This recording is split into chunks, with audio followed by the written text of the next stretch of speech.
Partimos hoy el capítulo de Jonás hasta el versículo 5. Sí, hoy nada más vamos a ver de Jonás 3, del versículo 1 al 5. Así es. Te pido disculpas porque en las hojas tiene un título ahí que dice perdón y salvación. No es el título de la enseñanza. El título de la enseñanza es situaciones difíciles requieren medidas drásticas. Así es, situaciones difíciles o situaciones drásticas requieren medidas drásticas. Situaciones difíciles requieren medidas difíciles. ¿Cómo se acabó? Decisiones difíciles. Medidas drásticas. ¿Cómo se escribe el diploma? Situaciones difíciles requieren medidas drásticas. Situaciones difíciles requieren medidas drásticas. Decisiones difíciles. Perdón, la vida la guerra sin armas. Están atrás del cuadro. Muy bien, entonces, ahí está. Acompáñame ahí a Jonás 3 y vamos a leer del versículo 1 al 5. Dice el versículo 1 de Jonás 3. La palabra del Señor vino por segunda vez a Jonás. Levántate, ve a Nínive, la gran ciudad, y proclama en ella el mensaje que yo te diré. Y Jonás se levantó y fue a Nínive conforme a la palabra del Señor. Nínive era una ciudad muy grande, de un recorrido de 3 días. Entonces Jonás comenzó a recorrer la ciudad camino de un día y proclamaba: dentro de 40 días Nínive será arrasada. Entonces los habitantes de Nínive creyeron en Dios y proclamaron ayuno y se vistieron de cilicio desde el mayor hasta el menor de ellos. Pausa. Cuando estaba leyendo y dije, bueno, vamos a partir hasta el 5, me venía a la mente estas imágenes de las películas donde hay un niño que está volando y luego de repente se pausa todo y continúa. Mi nombre es Chris y te preguntarás, ¿cómo llegué hasta aquí? Y luego, entonces me imaginaba así porque nos paramos y te fijas justo como en el clímax de la historia. Entonces me imaginaba yo así a los ninivitas de repente, no, y luego tirando los platos de comida y poniéndose así silicio y luego de repente pausa. Yo soy la ciudad de Nínive y te preguntarás, ¿cómo llegué hasta aquí? Entonces, si yo te preguntara hoy, ¿cómo comer menos? ¿Qué dirías? ¿Cómo le haremos para comer menos? Toma agua. Ok, con eso ya. Sí, soy yo. Muy bien. Ok, ¿cómo podemos empezar a hacer ejercicio diariamente? ¿Qué dirías? Pero ¿cómo empiezo? Me puse a ver caricaturas donde están bien amarradas. Decides hoy empezar. Decides empezar hoy. Buscas una motivación. Buscas una motivación. Paso número 1, decide. Paso número 2, busca una motivación. Paso número 3, sal a correr. Sí. Ojalá fuera tan fácil. Buscar roles para. Si yo te preguntara cómo podemos hacer para leer la Biblia diariamente, ¿qué dirías? Planea el tiempo. Organiza tu tiempo, esfuérzate, Prioridades. ordena tus prioridades. Ok, si yo te preguntara cómo estudiar un pasaje de la Biblia, Los pasos para estudiar. Sí, no sé. El lunes. Estamos aprendiendo. Dedicar tiempo. dedica tiempo y luego un diccionario. ¿Qué pasa? Estudiar. Muy bien. Y luego paso número 1, observa. Paso número 2. Sí. Ok. Generalmente en nuestra cultura siempre estamos buscando los 10 pasos para. ¿Sí? Y todo lo que buscamos hacer lo buscamos partir en pasos. ¿Sí? 5 pasos para ser el mejor estudiante, 10 pasos para pasar todos tus exámenes, 3 pasos para esto, 3 pasos para aquello, ¿sí? Y buscamos, como ahorita veíamos en nuestra lógica, ¿cómo le haces para esto? Decides, ponte, proponte, disponte, haz un tiempo. Y entonces siempre hay una lógica, por así decir, ¿sí? Pero cuando abordamos la Biblia, nos damos cuenta que en realidad Dios obra de las maneras que tú y yo menos esperaríamos. Sí, tú y yo podemos trazar nuestro plan, pero a Dios nuestro plan muchas veces no le sirve. O sea, ¿para qué lo quiere, verdad? Él tiene uno mejor, que definitivamente funciona. Sí. Y a través de la Biblia vemos que Dios utiliza los medios que tú y yo nunca hubiéramos usado para hacer lo que Él quiere. Sí. Y Dios hace esto para que la gloria sea solo suya. ¿Sí? Cuando Dios usa lo que tú y yo menos hubiéramos pensado que podría usar, ¿qué está diciendo? Yo lo hice. Yo lo hice. ¿Sí? Entonces, como veremos en este pasaje, todo lo que sucede en el pasaje en realidad sale de nuestra lógica, sale de lo que tú y yo haríamos y cómo nos comportaríamos, ¿sí? Porque esto es justo la forma en que Dios se comporta. Entonces me gustaría partir el pasaje en 3 ideas centrales. En la primera vamos a hablar acerca del profeta perdonado, el profeta perdonado. En segundo lugar vamos a hablar de la gran ciudad, y en tercer lugar vamos a estar hablando del medio de salvación, ¿sí? El medio de salvación. ¿Okay? Entonces, en primer lugar vamos a hablar del profeta perdonado, después de la gran ciudad y por último el medio de salvación. ¿Sí? Esos son los 3 puntos que vamos a estar tratando hoy. Entonces vámonos sobre lo primero, el profeta perdonado. Lo primero que podemos notar en el pasaje es que los primeros versículos son una repetición casi idéntica del capítulo 1, si te fijaste, ¿sí? Y es a propósito, ¿sí? Una vez más, la palabra del Señor viene a Jonás y le da una encomienda, ¿sí? Ahora, esto, generalmente tú y yo lo pasamos muy rápido, malamente somos muy rápidos para leer la Biblia, ¿sí? Y pasamos corriendo, y luego ya no sabemos la historia de Jonás, y pues más en turbo, hacemos nomás una lectura rápida, y ya me la sé, que hay diferencia, ¿no? Pero en realidad, si nos pausamos y ponemos atención, aquí pasa algo que es sorprendente, ¿sí? Me gustaría que hiciéramos un recuento de todos los pecados que podríamos adjudicarle a Jonás, ¿sí? De los que sabemos, ¿verdad? Porque pues son los que están ahí en el libro, ¿sí? En primer lugar, podríamos adjudicarle desobediencia abierta y flagrante, así descarada, total, ¿sí? En segundo lugar, podríamos adjudicarle indiferencia hacia los marineros, ¿sí? Mientras los marineros están temiendo, corriendo por un lado y para otro, y lo único que le pide el capitán es ora. Jonás, ¿qué hace?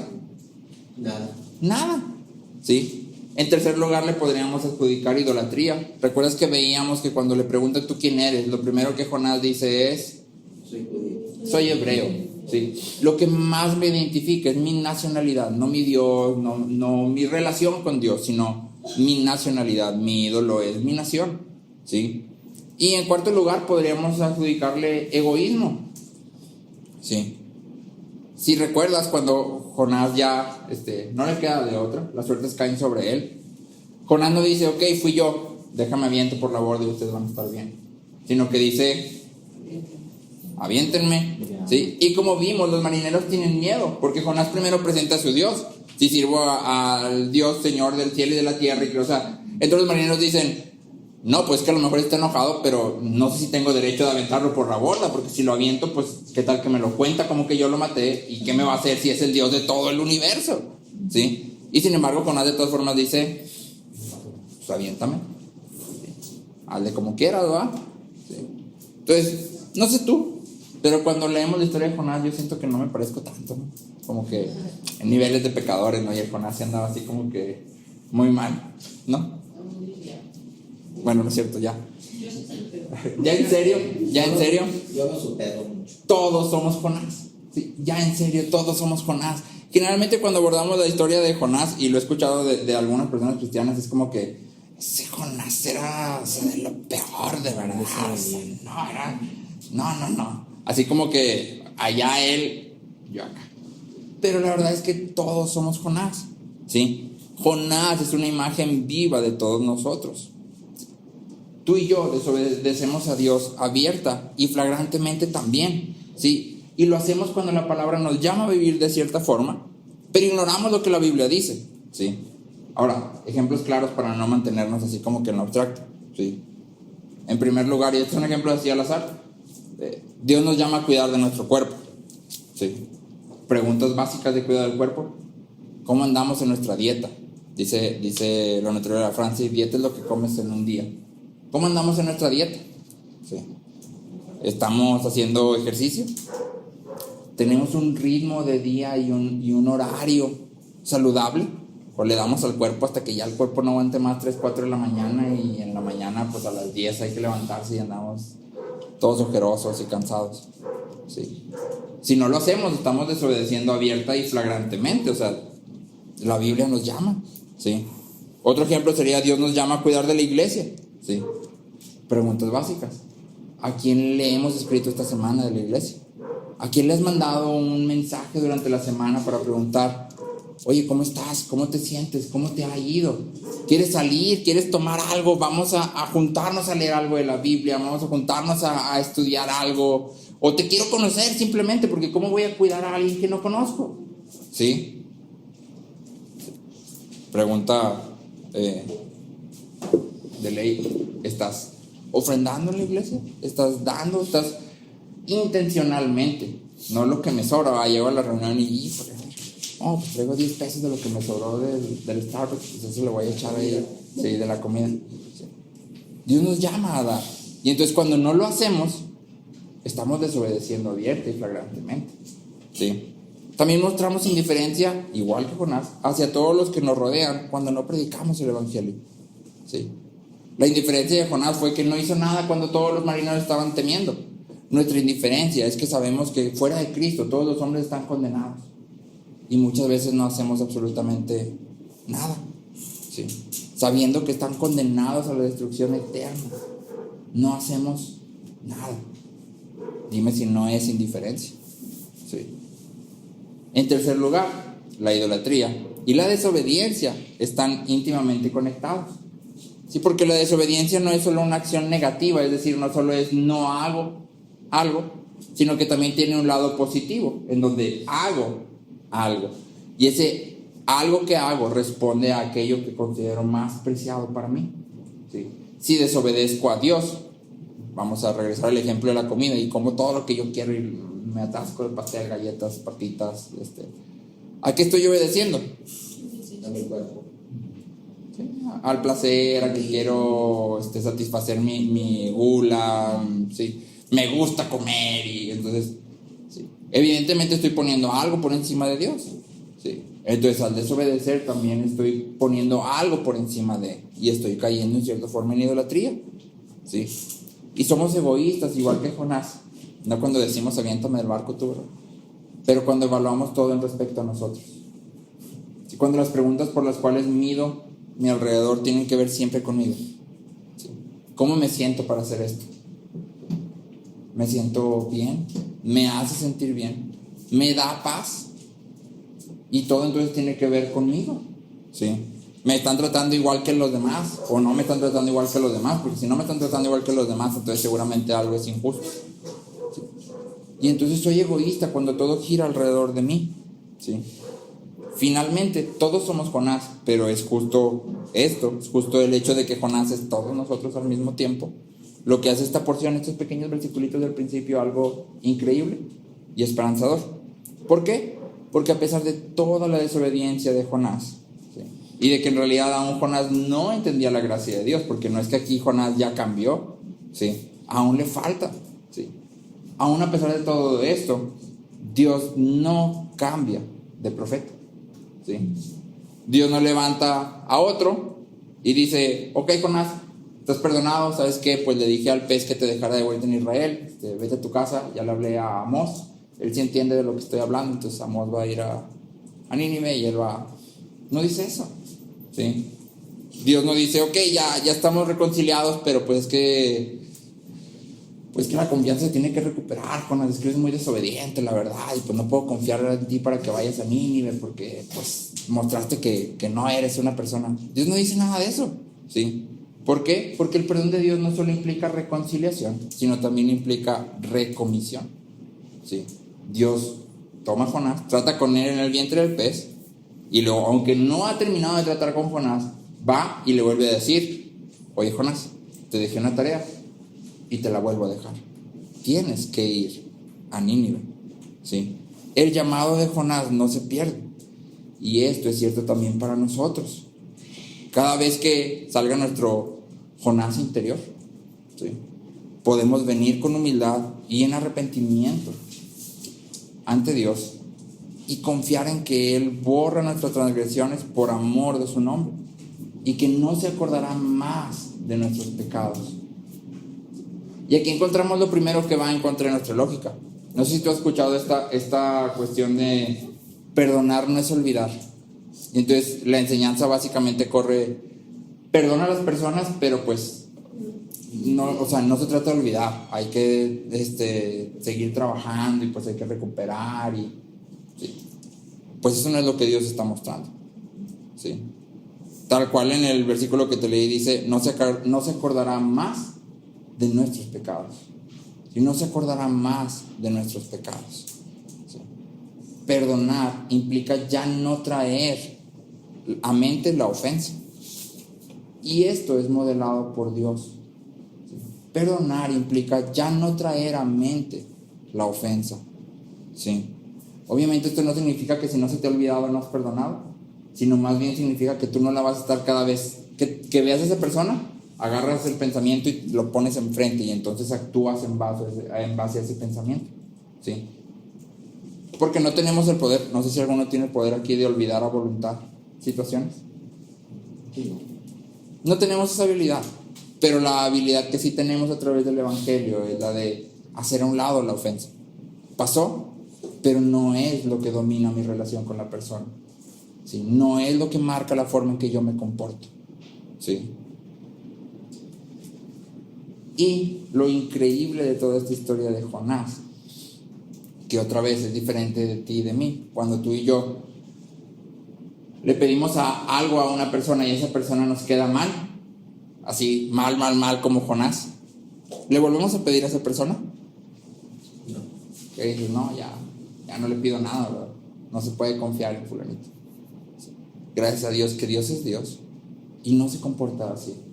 En su soberanía, en su amor, en su misericordia, Él sigue trabajando con nosotros, ¿sí? Y cuando tú y yo nos desviamos en nuestro pecado y caminamos como Jonás llegando hasta lo más profundo, descendemos una y otra y otra y otra vez, de todas formas tenemos esperanza. Hebreos 12:6 dice: el Señor al que ama disciplina y azota a todo el que recibe por hijo. El Señor al que ama disciplina y azota a todo el que recibe por hijo. Y más adelante el autor dice que lo hace para que participemos de su santidad. ¿Sí? Esto está en Hebreos 12. Entonces, Dios no simplemente nos deja vagar. Dios no dice, bueno, pues ya es una cabrita loca, ya se fue, ni modo, ahí déjalo. ¿Sí? Como a Jonás, seguramente nos va a dejar que probemos ahora sí que lo amargo de nuestro pecado, pero no nos abandona, sino que nos va a traer de vuelta. ¿Sí? Obviamente es una esperanza dolorosa, pero finalmente es esperanza. ¿Sí? No importa qué tan abajo lleguemos en nuestro pecado, ¿sí? Como dice Pablo en Romanos 8, ninguna cosa creada podrá separarnos del amor de Dios. Ninguna cosa creada, ¿sí? Ni siquiera nuestras propias acciones pueden separarnos del amor de Dios. ¿Sí? Dos advertencias que quiero hacer aquí. Uno, la disciplina, lo dice el autor de Hebreos, no parece ser causa de gozo cuando sucede. ¿Sí? Es decir, si somos disciplinados por Dios, seguramente va a ser difícil. ¿Sí? Y número dos, si pecamos, vamos a vivir las consecuencias de nuestro pecado. Entonces, el hecho de que Dios nos discipline y nos haga volver a Él, no significa que yo pueda andar volviéndome loco a cada vuelta de esquina, al cabo que nada me podrá separar del amor. ¿Sí? No significa eso. ¿Ok? Entonces, lo primero que vemos que es en contra de toda nuestra lógica es que Dios, cuando perdona a Jonás y cuando nos perdona a nosotros, no solo es un, ok, ya estamos bien, pero pues déjame pensarlo, ¿no? Déjame procesar. Es, ok, estamos reconciliados, no me acuerdo de tu ofensa, ¿sí? Y vamos a seguir en lo que estábamos, ¿sí? Porque no he terminado de trabajar contigo. En segundo lugar, dijimos que íbamos a hablar de la gran ciudad. Y aquí hay algo muy interesante, ¿sí? Porque en el segundo versículo se nos dice que Nínive era una ciudad muy grande, ¿sí? En el versículo 3, perdón, ¿sí? Dice que Nínive era una ciudad muy grande. Y en el original, esta frase literalmente dice que Nínive era una ciudad muy grande para Dios, ¿sí? Tiene al final este pedacito, para Dios. Y tiene una idea entonces muy clara. ¿Sí? Nínive era importante para Dios. ¿Sí? La gente que habitaba ahí era importante para Dios. Es decir, esta Nínive era una ciudad muy grande, no está hablando de su extensión, está hablando de su importancia. ¿Sí? Y su importancia no para el imperio asirio, sino para Dios. ¿Sí? Entonces, en el capítulo 1, no sé si te acuerdas que se nos dice que Jonás debe proclamar contra Nínive. Y se da una razón para esta proclamación. Sí, Dios le dice que debe de proclamar porque su maldad, la maldad de Nínive, ha subido hasta él. Sí, entonces dice, ve y proclama porque su maldad ha subido hasta mí. Si combinamos esa comisión con lo que leemos aquí, ¿sí? Tendríamos algo más o menos así. Levántate, ve a Nínive, la gran ciudad, y proclama en ella el mensaje que yo te diré, pues su maldad ha subido contra mí y es una ciudad muy importante para mí. ¿Sí? Es decir, la comisión de Jonás no solo es una expresión de ira o de justicia, también es una expresión de amor, de compasión. ¿Sí? Entonces, claramente podemos ver aquí dos cosas: justicia y amor. ¿Sí? Y no debemos de perder de vista esto. Dios es un juez justo, ¿sí? Y como tal castiga el pecado. ¿Sí? Si Dios no hiciera nada al respecto del pecado, ¿sí?, entonces no sería un Dios justo o no sería un Dios bueno. Jonás, el libro de Jonás nos muestra que Dios no es ajeno a lo que pasa en el mundo. Dios no es ajeno a las acciones de las personas, sino que Dios está viendo todo lo que sucede en el mundo. Lo considera y a su tiempo lo va a juzgar. Todo lo que hacemos va a ser juzgado. ¿Sí? Entonces, esta misma interacción de justicia y amor la podemos ver en otro lado, en su máxima expresión. ¿En dónde? En la cruz de Cristo. ¿Sí? En la cruz de Cristo vemos cómo Jesús recibe sobre Él mismo toda la ira de Dios. ¿Sí? Él recibe todo el castigo por nuestros pecados. Pero es un acto voluntario, un acuerdo entre el Padre y el Hijo, ¿sí?, por amor a los suyos. Tal como veíamos cuando pasamos por el prólogo de Juan. ¿Te acuerdas que dice Juan 1 que vimos su gloria como el del unigénito, lleno de gracia y verdad? ¿Sí? Y hacíamos la conexión que Juan hace hasta Éxodo 34. ¿Te acuerdas? Donde Dios dice, Dios muestra toda su gloria, y cuando muestra toda su gloria hay una voz que proclama: Jehová, Jehová, lento para la ira, grande en misericordia, que perdona la iniquidad, transgresión y el pecado. Y hasta ahí todo bien, ¿verdad? Todos diríamos amén.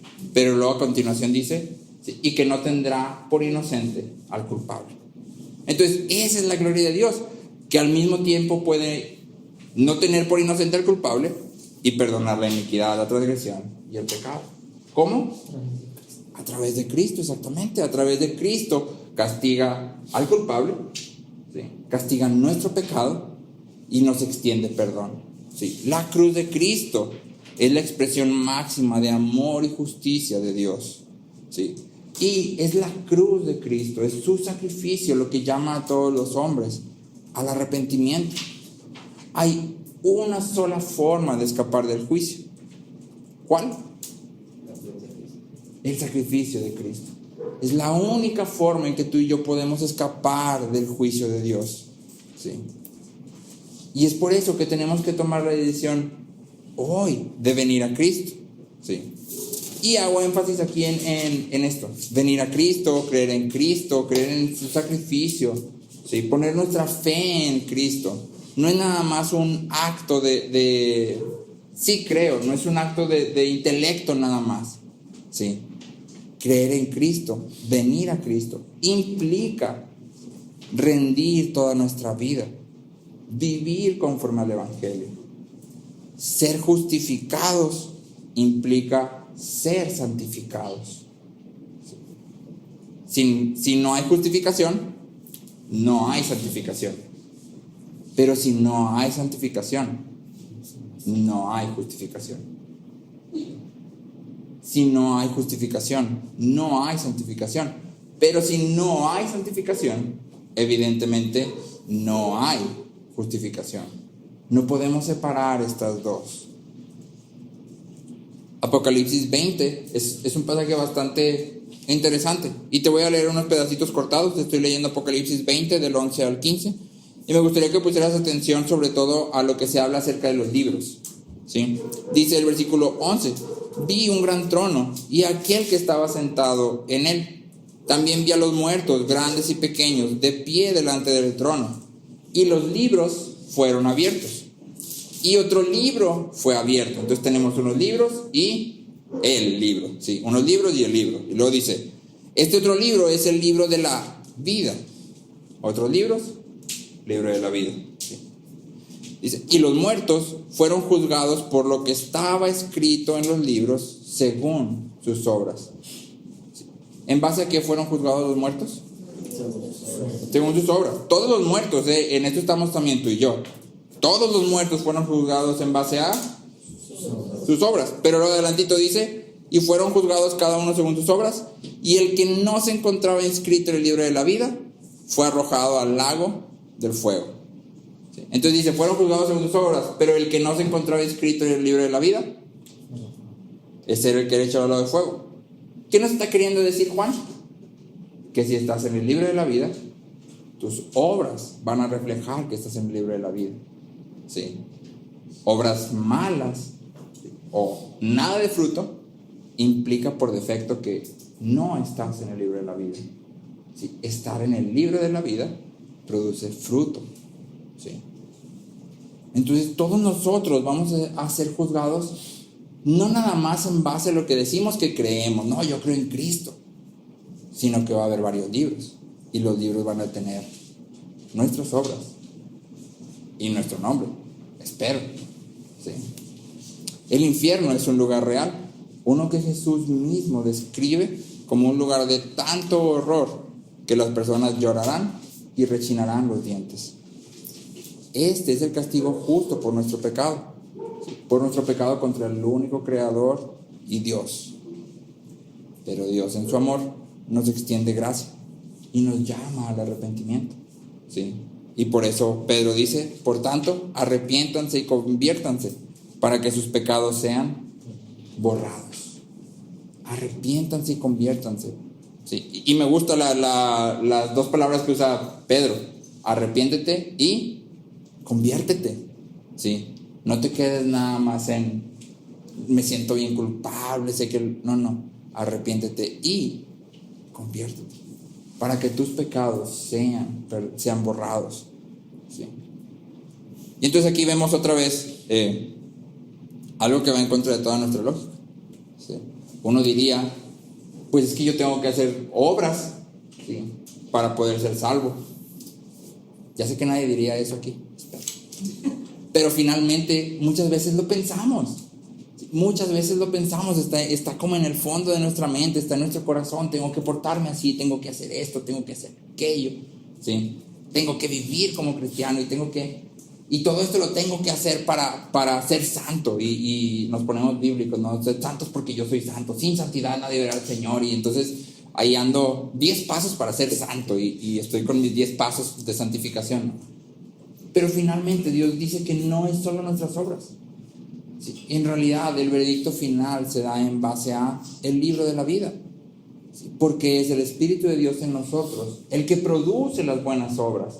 No somos nosotros, ¿sí? No es por nuestras fuerzas.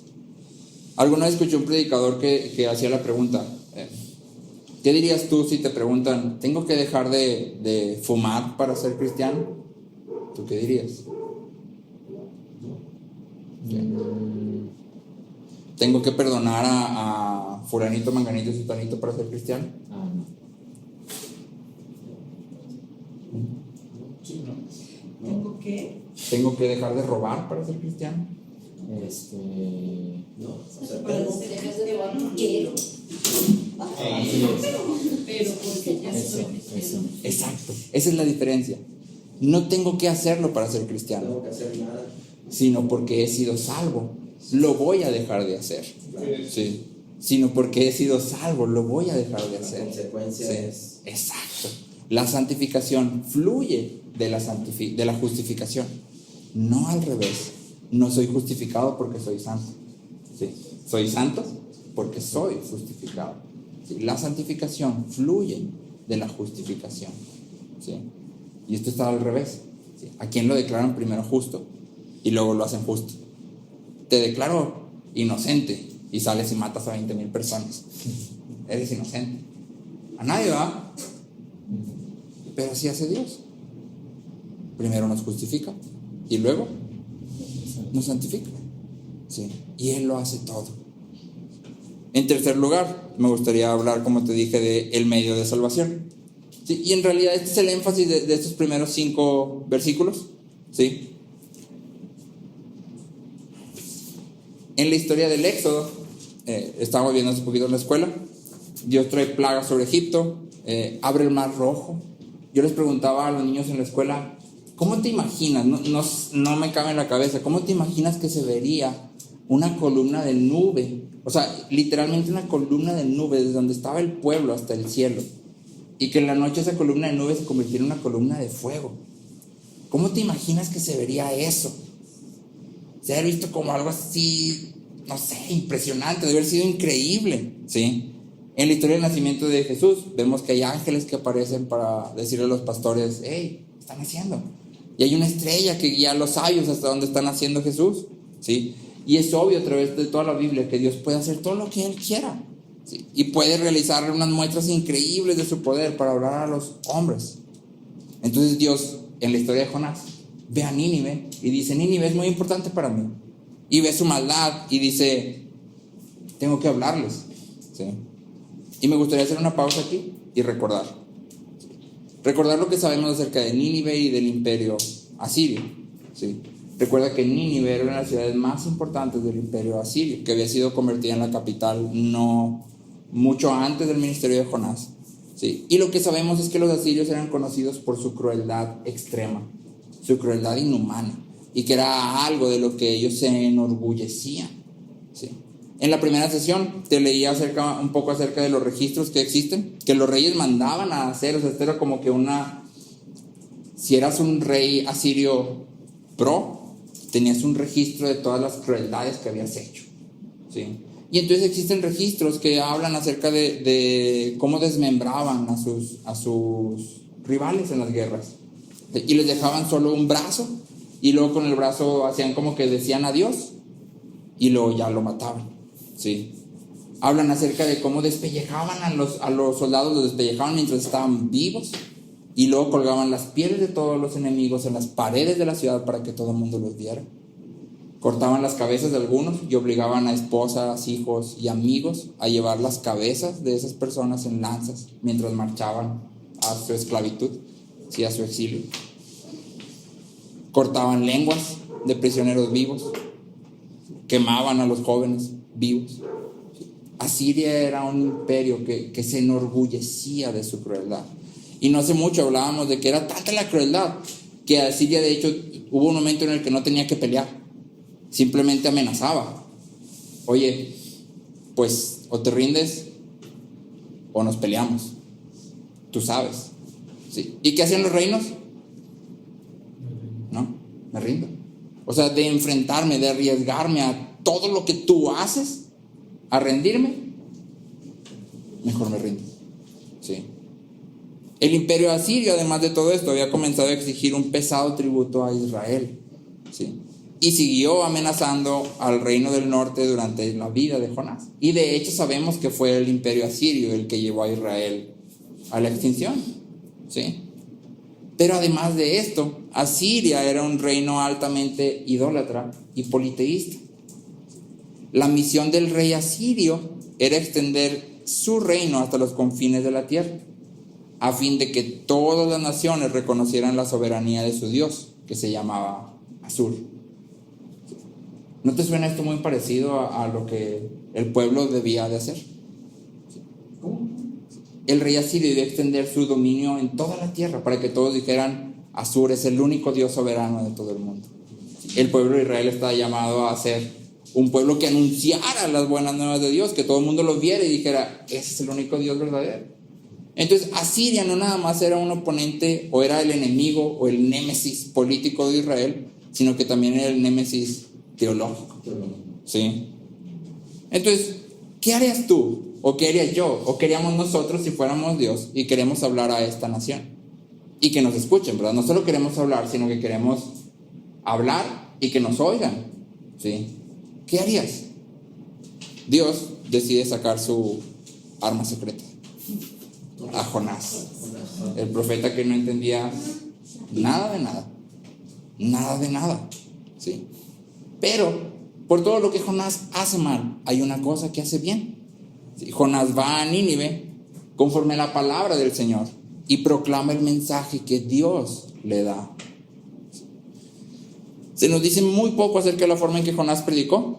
El autor describe a Nínive como una ciudad de un recorrido de 3 días, que como ya habíamos dicho, no significa que tardaras 3 días en ir de una punta a otra de la ciudad. Esto es imposible, ¿sí? Sino más bien significa que tomaría aproximadamente 3 días conocer la ciudad de manera profunda. Está hablando de profundidad, no de extensión, ¿sí? Porque si te fijas, está justo delante de, era una gran ciudad para Dios, ¿sí? Entonces no está hablando de extensión, no está hablando de tamaño, ¿sí? Está hablando del trabajo que costaría estar ahí y conocerla por completo. Es muy poco probable que Jonás pudiera entrar a Nínive así como que sin que nadie lo viera. Para empezar, era una persona que se veía distinta a los asirios y que se vestía distinta a los asirios. Entonces seguramente, me imagino yo que en cuanto llegó Jonás a Nínive, pues todo el mundo, ojos sobre Jonás, ¿no? Y si te acuerdas, en el capítulo 1 decíamos que Jonás en Nínive era como un judío yendo a predicar a la Berlín nazi, ¿sí? ¿Qué probabilidades había de que lo escucharan? Ninguna. Entonces yo me imagino que Jonás llega a la puerta, de repente hay 2 guardias y le preguntan, pues tú qué, ¿verdad? O sea, ¿tú qué estás haciendo aquí o qué? Y Jonás dice, no, pues soy hebreo y traigo un mensaje de Dios. Y entonces pasa algo que nadie esperaría. ¿Qué? Lo dejan pasar. Ah, ok, pasa, va, predica, ¿sí? Lo que nadie esperaría, ¿sí? Pero luego, después de esto, vemos que Jonás entra y comienza a predicar, ¿sí? Y lo más seguro es que el mensaje que tenemos en nuestra Biblia es solo un resumen de lo que Jonás predicó, ¿sí? ¿Cómo podemos saber esto? Por la respuesta de Nínive, ¿sí? Para este tiempo, la mayoría de las naciones gentiles tenían una solución, uno para todos, ¿no? Una solución para todos los problemas. Si había una deidad enojada, solución por default era sacrifica algo o alguien, ¿sí? Está enojado, sacrifica algo o alguien. Sin embargo, Nínive no responde así, lo cual implica que seguramente Jonás predicó más que solo lo que tenemos aquí, ¿sí? Entonces, Jonás va, tiene un día de recorrido, es decir, pues ha andado por ahí por la ciudad, topó con unas personas, les predicó, luego siguió caminando, topó con otras, predicó, llegó a la Alameda de Nínive y a lo mejor estuvo ahí predicando otro tiempo, y de repente, ¡pum!, todos creen. Sí, de nuevo pasa algo que nadie esperaría. Toda la ciudad cree, ¿sí? Y cree casi inmediatamente, ¿sí? Y esto está en un contraste marcado, ¿sí? Cualquier judío, cualquier israelita, cualquier hebreo que hubiera estado leyendo el libro de Jonás hubiera quedado totalmente avergonzado, porque el pueblo había estado escuchando a los profetas por años y años predicarles exactamente lo mismo. Aléjate de tus malos caminos, vuélvete a Dios. ¿Y sabes qué hacía el pueblo? Nada, seguían lo mismo. Y Nínive, la ciudad, lo peor de lo peor, ¿sí? Los más malos de los malos, en cuanto escuchan la predicación de Jonás, responden, ¿sí? Entonces, obviamente la pregunta que tú y yo debemos de hacernos es, ¿qué fue lo que pasó aquí? ¿Sí? ¿Cómo es posible que Nínive pudiera responder de esta forma? ¿Sí? Y aquí hay 2 personajes que están interactuando con la ciudad simultáneamente: Dios y Jonás. ¿Sí? ¿Qué hace Dios? ¿O cuál es el papel de Dios en toda esta historia? ¿Sí? Aunque el texto solo nos dice que Dios envió a Jonás, los historiadores nos muestran que Dios también estaba trabajando de otra forma. ¿Sí? En un registro anual asirio, que se conoce como la lista epónima, se muestra que hubo una plaga en el año 765. Hubo ciertas revueltas en todo el imperio entre el 763 y el 759. Hubo un eclipse solar, que era un mal augurio para todos los asirios. Un eclipse solar era lo peor de lo peor, en 763. Y había habido hambruna desde el 763 en adelante. ¿Sí? Jonás llega a Nínive como por ahí del 760. ¿Sí? Y para cuando Jonás llega, pues a Nínive le ha estado lloviendo sobre mojado. ¿Sí? O para ser más cristianos, Dios ha estado preparando el terreno. ¿Sí? Dios no solo envía a Jonás, sino que previamente había estado preparando todo. Y en realidad esta es la obra continua de Dios a través de toda la historia. Hechos 16:14 dice: y estaba escuchando cierta mujer llamada Lidia, de la ciudad de Tiatira, vendedora de telas de púrpura, que adoraba a Dios. Y el Señor abrió su corazón para que recibiera lo que Pablo decía. El Señor abrió su corazón. ¿Sí? Hoy por hoy Dios sigue haciendo lo mismo. Tal vez, y espero que sí sea, sientas carga por algún ser querido o por algún conocido que parece ser la persona más dura, terca, indiferente del universo. ¿Sí? Tal vez alguien que incluso se considera cristiano, ¿sí? Pero que no da evidencia de ser cristiano y que quieres hablarle de la palabra y pues ya se sabe la palabra, o sea, pues él se la sabe y te dice, obvio, pues ya me lo sé, o sea, claro, por supuesto, ¿de qué me estás hablando? Sí, o sea, ¿qué me vas a enseñar tú, no? Sí.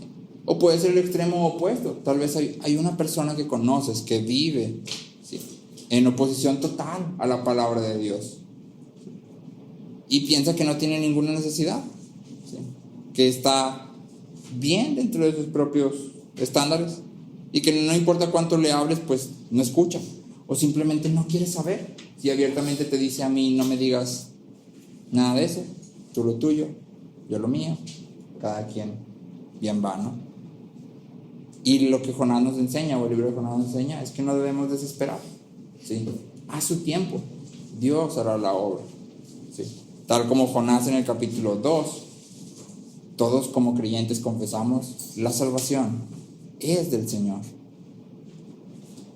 Entonces lo que Dios hace es preparar el terreno, y Jonás seguramente ni sabía, ¿sí? Pero ¿qué hace Jonás?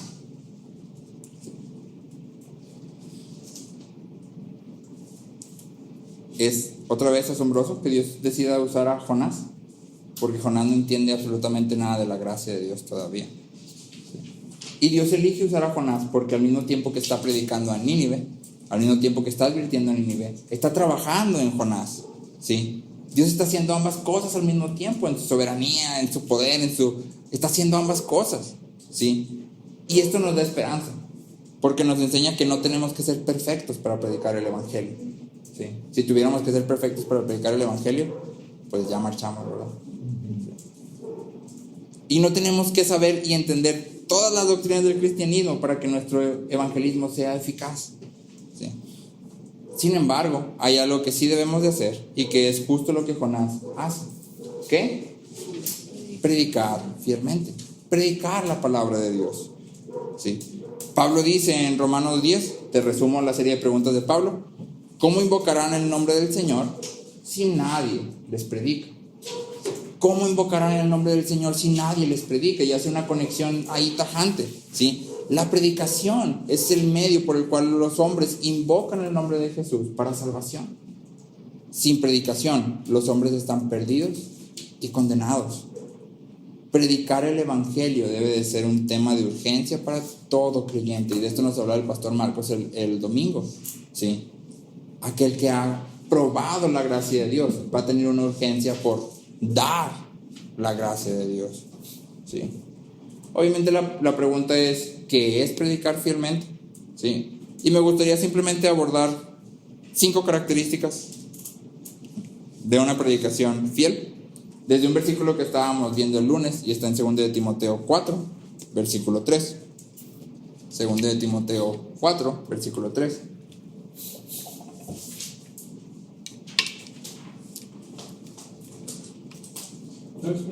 Segunda de Timoteo 4, versículo 3. Dice el versículo: predica la palabra, insiste a tiempo y fuera de tiempo, amonesta, reprende, exhorta con mucha paciencia e instrucción. Sí. Y entonces hay 5 aquí cosas que Pablo le manda a Timoteo a hacer, que son una misma.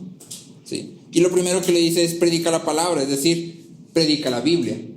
Y ojo, esto no quiere decir que uses versículos de la Biblia para apoyar tus argumentos, ¿sí? No uses versículos de la Biblia para apoyar tus argumentos, como si los versículos fueran el bastón de tus ideas, sino que prediques la Biblia.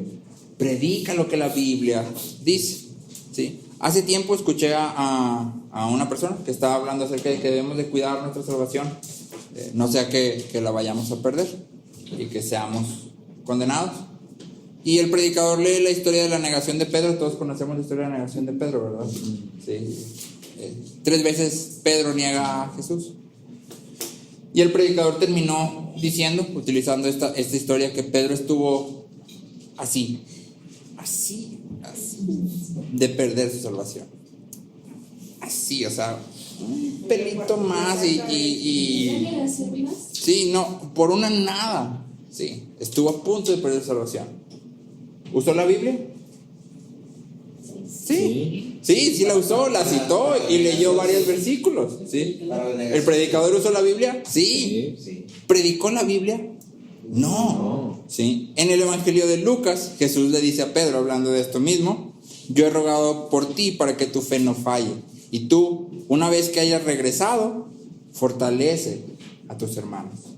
¿Estuvo Pedro a punto de perder su salvación? No. Jesús es claro. Sí.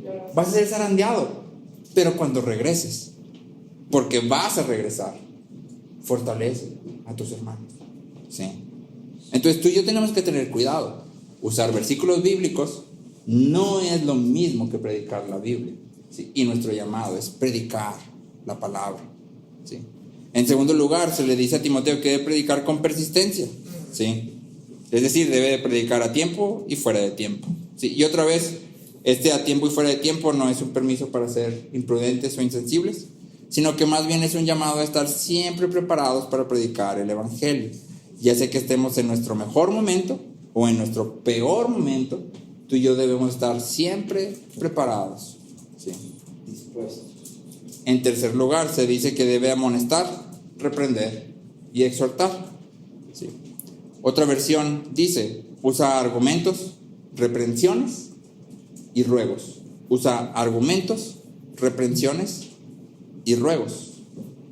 Lo cual casi nos da la idea, no sé si lo notaste, de 3 enfoques de la predicación: intelectual, moral y emocional, ¿sí? Usa argumentos, reprensiones y ruegos, ¿sí? Apela al intelecto, a la moral y a las emociones, a los afectos, ¿sí?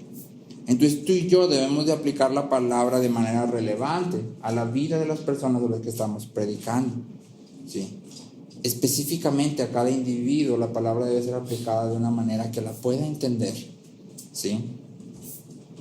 En cuarto lugar, se le dice que predique con paciencia. Y esto es importante. Muchas veces caemos en el error de querer presionar a las personas e intentar provocar una, entre comillas, decisión, ¿sí? Que te comprometes. Es que tienes que ya hoy decidir y tienes que ir y vamos a orar. ¿Quieres orar? Repite después de mí. Y la persona igual ni sabe qué está repitiendo, ni de qué se trata, ni no tiene idea, ¿sí? Pero tú quieres ya, o yo quiero ya, ¿verdad? Y entonces presiono. Pero en realidad el llamado es el otro: con paciencia. A su tiempo Dios lo va a hacer, ¿sí? Y por último se nos dice que debemos de predicar con instrucción. Es decir, no solo debemos predicar la palabra, sino que también debemos enseñar cómo se conecta con las personas, con sus necesidades, con su vida. Debemos explicar las verdades que la palabra contiene. Nuestra responsabilidad es ser fieles al predicar la palabra. Los resultados de dicha proclamación son la responsabilidad del Espíritu Santo y debemos esperar pacientemente que Él obre. Y una vez más, Dios usa lo que tú y yo menos usaríamos. Pudiendo usar cualquier cosa, Dios decide usarnos a ti y a mí, ¿sí? Y no solo decide usarnos, sino que nos llama a predicar. Y debemos de perseverar, porque no sabemos si tal vez como Jonás, después de predicar un día, o a lo mejor después de predicar un año, o a lo mejor después de predicar una década, no lo sabemos. ¿Sí? En su momento tal vez Dios nos sorprenda y como Nínive la persona venga al arrepentimiento. ¿Sí? Y hay una idea central que debemos de recordar siempre: la salvación es del Señor. Todo lo que pertenece a la salvación, todo lo que tiene que ver con la salvación le pertenece a Dios. Él lo hace todo de principio a fin. Y nuestro llamado es simplemente predicar fielmente.